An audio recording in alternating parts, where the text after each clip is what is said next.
Like when you will take a flight?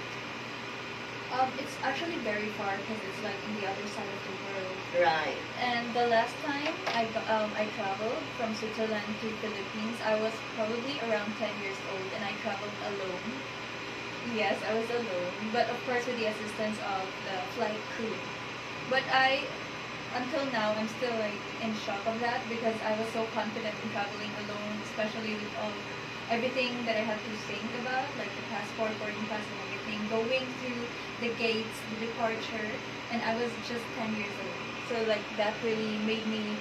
That's actually what also pushes me today. Like I always tell myself, you got to travel alone when you were 10 years old, so you can do anything. You can do anything. True, true. That was wow. That was really a test, no? Yes. A girl, her age 10 years old, and she traveled all by herself from Switzerland to the Philippines. Am I right? Yes, I was so determined in coming home that I really pushed through with everything. With the flight. Yes. Hanggang ngayon, Chi, may mga dito sa yung mga kwento na mga what happened to the boy. May mga, I don't know whether you were bullied, but there's something I saw here. He's a boy, pero bullied and all. And sorry na lang yung si flight attendant. Sumalubong yung amay. So who were the rest of the family members? Were they here in the Philippines when you traveled? Just my siblings. Both my parents were still there. Working. Wow. Talaga naman. And since second siya, am I correct? You're the second in the family. That's really a training. O, pakibasa nga ilang minuto na lang daw. 4 minutes. Alright. O sige, so since yung ilang minutong yan ay think about anything else that you'd like to tell them because you promised to be here next week, right? Well, anyway, Sir Buboy, pag nag-shooting po, excuse me, Wednesday. Sige. Kayo, para the remaining few minutes na gusto nyo mabate, mapasalamatan, mabigyan ng instruction. Hoy, fight instructor, ready ka lang dyan. Parang gano'n ba? So,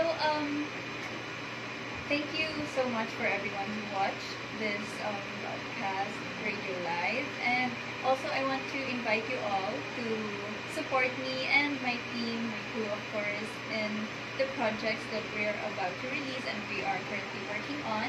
Of course, we will not disappoint you. I trust my team, I trust myself, and yes, we will not disappoint you. We will work hard and we hope that you will support us and enjoy and be proud of us as well.